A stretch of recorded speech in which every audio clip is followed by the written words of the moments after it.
This is the moment Iran crossed a line that cannot be uncrossed. At exactly 11:47 p.m. Eastern Standard Time, Monday, March 9th, 2026, the newly installed Supreme Leader of Iran, Mojtaba Khamenei, delivered a 2-minute address that was broadcast simultaneously across every Iranian state media outlet, every proxy network from Beirut to Baghdad, and transmitted directly to the United States State Department through a Swiss diplomatic back channel. If you were to look inside the White House Situation Room right now, you'd see Secretary of Defense Pete Hegseth, National Security Advisor Mike Waltz, and a rotating cast of military commanders who have been locked inside that room for the past 6 hours.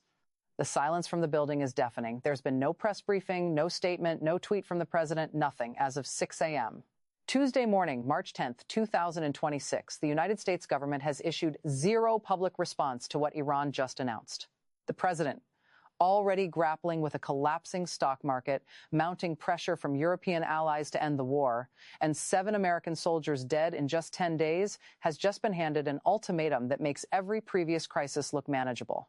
In this deep dive, we'll show you the exact text of what Khamenei said, reveal the 3 specific demands he made that have never been made public, explain why China issued a statement within 90 minutes supporting Iran's position, and break down the internal Pentagon documents that leaked this morning, showing military leaders believe this war is unwinnable without a ground invasion that Congress will never authorize. Iran is not just resisting American pressure. They are dictating terms to the United States for the first time in modern history. Before we go deeper, make sure to hit that subscribe button and turn on notifications. What happens in the next 72 hours will determine whether this becomes the greatest foreign policy humiliation in American history, or if the administration finds an exit strategy that doesn't look like surrender. You need to be here when the White House finally responds. Subscribe now. Now, let me give you the setup of how we got to this exact moment. 11 days ago, the United States and Israel launched what they called Operation Epic Fury. The plan was to destroy Iran's nuclear program, decapitate its leadership, and force regime change within a week. President Trump announced the operation himself. He promised the American people that Iran would be brought to its knees, that Supreme Leader Ali Khamenei would be eliminated, and that a new government friendly to Western interests would emerge. The operation was supposed to be swift, decisive, and final. The cost was not supposed to be measured in American lives or in economic chaos. It was supposed to be a surgical operation that demonstrated American military dominance and ended Iran's nuclear ambitions forever. But the gamble was built on a false assumption. The administration assumed that killing Ali Khamenei would create a power vacuum. They assumed competing factions would fight for control. They assumed the Iranian people would welcome regime change. They assumed wrong. Within hours of Ali Khamenei's death, the Islamic Revolutionary Guard Corps, IRGC, had already made their decision. They installed his son Mujtaba as the new supreme leader before the dust had settled in Tehran. There was no power struggle. There was no vacuum. There was only a smooth, military-backed transition to a leader who was younger, more radical, and more willing to escalate than his father ever was. The plan that was supposed to end in victory has instead produced a crisis that is spiraling in directions the White House never prepared for. At 11:47 p.m. last night, everything changed again. Mojtaba Khamenei addressed the Iranian people for 12 minutes, but he was not speaking to them. Every word was aimed directly at Washington. For the first 6 minutes, he recited a list of what he called American crimes: the assassination of his father, the killing of Iranian scientists, the decades of sanctions, the support for Israel, the occupation of Arab lands by American forces. It was standard rhetoric. Then, at the 7-minute mark, his tone shifted. He stopped talking about the past and started talking about the future. He laid out 3 demands. The full text of these demands was transmitted to the State Department through Switzerland. Most major networks reported that Iran called for American withdrawal from the Middle East. That's accurate, but it's incomplete. What they did not report is the specific language Khamenei used and the exact timeline he gave. Demand 1. All American military forces must begin withdrawal from Iraq, Syria, Kuwait, Bahrain, Qatar, the United Arab Emirates, and Saudi Arabia within 30 days. Not eventually, not after negotiations, but within 30 days. Demand 2. The United States must lift every sanction imposed on Iran since 1979, including all banking restrictions, all oil export limitations, and all technology transfer bans within 60 days. Demand 3. The United States must pay reparations to Iran for what Khamenei called the economic war that has cost Iran over $800 billion in lost revenue over the past 4 decades. He set the figure at $500 billion to be paid over 10 years. Then came the part that has the Pentagon in crisis mode. Khamenei said, if these demands are not met, Iran will take 3 specific actions. Action 1, Iran will close the Strait of Hormuz to all commercial shipping effective immediately upon the expiration of the 30-day deadline. Action 2, Iran will activate what he called defensive military partnerships with Russia and China, including the possibility of foreign military bases on Iranian soil. Action 3, Iran will exercise its right under international law to develop and deploy a full Spern nuclear deterrent capability. He did not say Iran would pursue a nuclear weapon. He said Iran would deploy one. That language matters. It suggests they already have it. While Khamenei was delivering this address, something else was happening. Chinese state media released a statement at exactly 1:15 a.m. Eastern Time, 90 minutes after Khamenei finished speaking. The statement said, China recognizes Iran's legitimate security concerns and supports Iran's right to defend itself against foreign aggression. It called for immediate negotiations based on respect for Iranian sovereignty. Russia issued a similar statement 40 minutes later. Both countries used language that essentially endorsed Iran's position. At the same time, oil futures markets opened in Asia. Within 3 hours, crude oil jumped another 18%. Brent crude is now at $121 per barrel. The S&P 500 futures dropped 4% before trading was halted. Gold spiked to its highest price in history. Bitcoin collapsed by 22% as investors fled to traditional safe havens. The global economy is pricing in the possibility that Iran actually follows through. And here's what makes this worse. At 4:30 a.m. Eastern Time, someone inside the Pentagon leaked a classified assessment to the Washington Post. The document is marked top secret and dated March 9th, one day before Khamenei's speech. The assessment concludes that the current military campaign has achieved tactical success in destroying Iranian infrastructure, but has failed to achieve any strategic objective. It states that Iran retains the ability to strike American forces indefinitely, that Iranian missile production has not been significantly degraded, and that Iran's nuclear facilities and deep underground bunkers remain intact despite repeated strikes. The assessment goes further.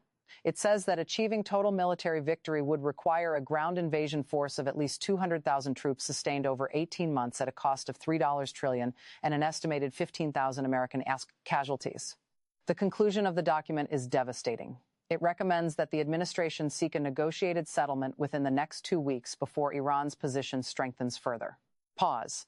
That document was written before Khamenei made his demands public. The Pentagon already knew this war was unwinnable. Now Iran has put terms on the table that make any American victory claim impossible. According to leaks from sources inside the National Security Council, an emergency meeting took place at one point, which concluded the President, the Vice President, Secretary of State Marco Rubio, Secretary of Defense Pete Hegseth, National Security Advisor Mike Waltz, and Chairman of the Joint Chiefs of Staff General C.Q. Brown. The topic was simple. How do we respond to Iran without looking like we are surrendering and without starting a war we cannot win? We've learned from multiple sources familiar with the discussion that the meeting became heated. Secretary Rubio argued for immediate rejection of Iran's demands and a massive escalation of airstrikes to force Iran back to the table. Secretary Hegseth reportedly pushed back hard. He pointed to the leaked Pentagon assessment and said the military does not have the resources to sustain a prolonged campaign while maintaining commitments in Europe and Asia. National Security Advisor Waltz raised the China problem. If the United States rejects negotiations and China openly backs Iran with weapons or financial support, the entire strategic balance in the Middle East shifts permanently. General Brown made the situation worse. He told the room that if Iran closes the Strait of Hormuz, the United States has 2 options: accept it or go to war to reopen it. Going to war to reopen it means striking Iranian coastal defenses, which means hitting Russian-made S-400 missile systems, which means the possibility of Russian casualties, which means the risk of direct confrontation with a nuclear power. The president asked one question: can we win this without putting American boots on the ground in Iran? General Brown's answer, according to 3 people in the room, was no. Not if Iran has external support from China and Russia. Not if they are willing to accept economic collapse in exchange for resistance. Not if their nuclear program is further along than intelligence assessments predicted. The decision was made to delay any public response for at least 48 hours while back-channel negotiations through Switzerland explore whether Iran's demands are an opening position or a final ultimatum. But here is the problem with that strategy. Every hour the United States stays silent, it looks weaker. So why did Iran make this bold move? Let's examine the power dynamics at play. Mojtaba Khamenei is not his father, Ali Khamenei. For decades, Ali Khamenei balanced different factions inside Iran. He negotiated, he compromised, and he played the long game. Mojtaba, on the other hand, doesn't have that luxury. He was installed by the military. The IRGC, Islamic Revolutionary Guard Corps, put him in power, and they expect him to deliver results. Sources inside Iranian opposition groups suggest that Mojtaba and the IRGC leadership had a meeting within hours of his appointment. The message was clear: we made you supreme leader. Now you will give us what we want. What the IRGC wants is the complete removal of American influence from the region, the economic resources to rebuild Iran's military, and the international legitimacy that comes from forcing the United States to negotiate as an equal. This shift in power from Washington to Tehran is a dramatic change. For the last 4 decades, the United States has dictated terms to Iran through sanctions, pressure, isolation, and military threats. Iran had no leverage, but now Iran has leverage. 7 American soldiers dead, oil at $121 a barrel, a leaked Pentagon document saying the war is unwinnable, China and Russia openly backing Iran's position. The Strait of Hormuz, one of the most crucial waterways in the world now, a loaded gun pointed directly at the global economy. Iran has used these factors to place the U.S. in a corner. Mojtaba Khamenei is not begging for negotiations, he is demanding surrender. What happens next will determine how this moment is remembered in history.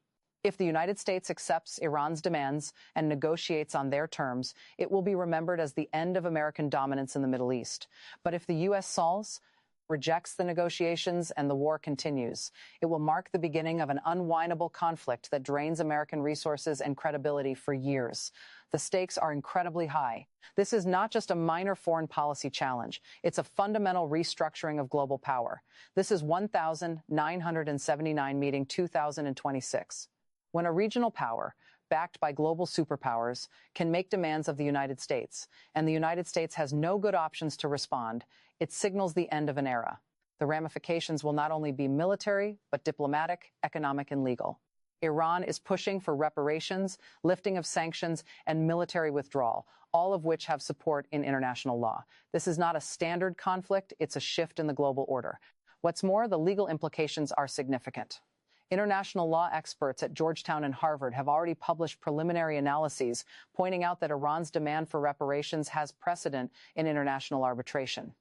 The demand for sanctions relief aligns with positions taken by the United Nations Security Council in previous negotiations. The demand for American troop withdrawal is framed as the restoration of sovereignty, which has support in international law. If this goes to the International Court of Justice or the UN Security Council, Iran could very well have a case that receives backing from a majority of non-aligned nations. The U.S. has to be incredibly careful how it responds to these demands, because the outcome of this crisis will impact American foreign policy and global relationships for decades. Let's not forget that this isn't just a military crisis, it's also a legal and diplomatic crisis where Iran has carefully prepared the ground. If the U.S. agrees to negotiate, regional allies will lose faith in American security guarantees. Saudi Arabia, feeling abandoned, might start making deals with Iran. Israel may take independent military action, and American credibility will collapse across the Middle East. However, if the U.S. refuses to negotiate, oil prices will continue to rise. The global economy will slide into recession, and European allies who depend on Middle Eastern energy supplies will pressure Washington to accept a ceasefire. Meanwhile, Congress will refuse to authorize a ground war, leaving the administration trapped between humiliation and catastrophe. This is not just a geopolitical struggle, it's an economic one, with the power to reshape the entire global balance. As we dive deeper into this crisis, it's clear that China and Russia are watching these developments closely. Beijing sees an opportunity to position itself as the broker of Middle East peace. If China can broker a settlement that the United States cannot, it would send a powerful message to the world that American power is no longer decisive. Russia, too, is calculating its advantages. Every American asset committed to the Middle East is an asset not available for Europe or Asia. A prolonged conflict in Iran plays directly into Russia's interests. A desperate United States could be pressured into making concessions on issues like Ukraine or NATO expansion. The question then becomes, where are America's traditional allies in all of this? Britain, France, and Germany have all issued statements calling for de-escalation and dialogue, but none of them back the American position unconditionally. Why? Because they see the same intelligence assessments that the U.S. military has. They know that this war has no military solution. They are protecting their own interests and distancing themselves from what looks increasingly like a reckless American policy. A divided Western alliance cannot effectively pressure Iran, and that's exactly what we're seeing. Inside the White House, reports from sources close to the administration describe a president who is isolated and angry.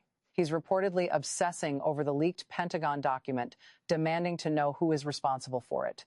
He keeps asking his advisors why Iran is still fighting if the U.S. has destroyed their infrastructure. What he's experiencing, analysts say, is what's known as the reality gap, the gap between what he was promised this operation would achieve and what it has actually achieved. As pressure builds, the president is being shielded from the media. His staff is limiting his exposure, controlling who gets access to him, and trying to prevent him from making statements that might box the administration into positions it can't sustain. Meanwhile, the effects of the war are already being felt by the American public. Oil prices are up 60 cents per gallon in just 10 days. Airlines are announcing fare increases and route cancellations. Shipping costs are surging. Inflation, which was finally coming under control, is spiking again. The Federal Reserve is now in an impossible position. If they raise rates to fight inflation, the economy could crash. If they hold rates steady, prices will continue to explode. The economic damage from this war is now measurable in every American's wallet. Political pressure is building fast. So where do we stand right now? Mojtaba Khamenei has delivered an ultimatum to the United States. Withdraw, lift sanctions, and pay reparations, or face the closure of the Strait of Hormuz, Chinese and Russian military support for Iran, and the possibility of an Iranian nuclear weapon. The Pentagon has concluded the war is unwinnable without a massive ground invasion. The president has gone silent. Oil is at $121. The global economy is pricing in disaster. China and Russia are backing Iran. European allies are hedging their positions. And the clock is ticking on a 30-day deadline that the administration has no strategy to address. The president wanted to project strength, but instead, he's ended up revealing weakness.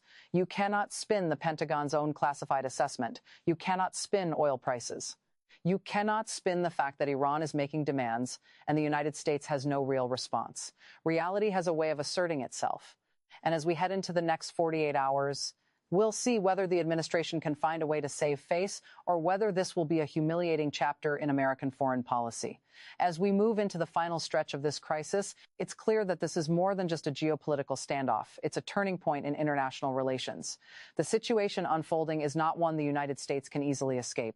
It's a moment where decisions will define not only the future of American foreign policy, but the very nature of global power dynamics in the 21st century. Iran's demands are putting the U.S. in a position where a military solution seems increasingly unrealistic. The idea of military action, such as a ground invasion, has never been more out of reach. The Pentagon's assessment has confirmed it. A ground invasion would require a level of commitment that the U.S. simply cannot afford. Iran, emboldened by the support from China and Russia, and with the possibility of a nuclear deterrent at its disposal, has shifted the power dynamics in the Middle East. For decades, the U.S. has held a strong grip on the region, leveraging its military, economic, and diplomatic influence to dictate terms. But now, the tables have turned. Iran is calling the shots, demanding what it believes is rightfully its own in terms of sovereignty, economic compensation, and military freedom. The idea of U.S. military dominance, once an unquestionable reality, is now under severe scrutiny. As the 30-day deadline approaches, the U.S. free.getters.com by zero-day deadline approaches, faces a monumental dilemma: how to respond to Iran's demands without conceding defeat, without appearing weak, and without starting a war that the country cannot win. The stakes are higher than ever, and the political ramifications are profound. Should the U.S. bow to Iran's demands, the consequences will ripple through the Middle East, through Europe, and beyond. If the U.S. rejects these demands and escalates the conflict further, the entire world will feel the pressure economically, diplomatically, and militarily. This is no longer just about the Middle East. This is about how global power will be distributed for decades to come. If Iran succeeds in forcing the U.S. into a negotiation table, it will mark the end of a chapter in which the United States was the unchallenged leader of the international order.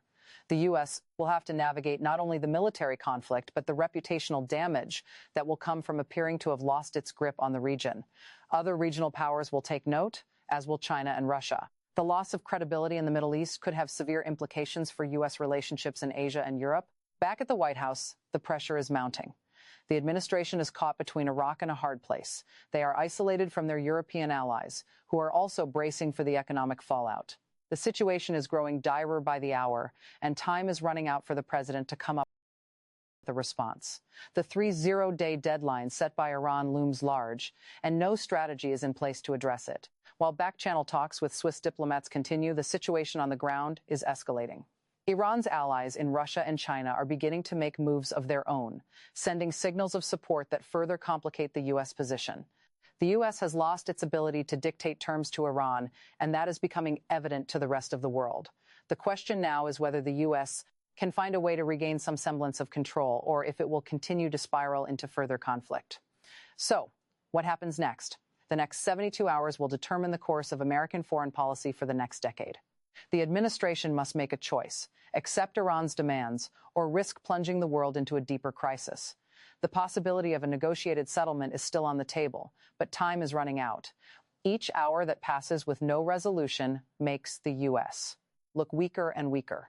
The economic pressure is mounting, with oil prices continuing to climb, impacting every American household. Inflation is rising, and the global economy is holding its breath, waiting to see if the situation in the Middle East will spiral out of control. The White House is in crisis mode, but there are no easy answers. If the president chooses to reject Iran's demands outright, there's a high risk of escalating the war.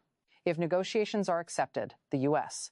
will be forced to swallow a bitter pill, one that will be remembered as the moment American power in the Middle East came to an end.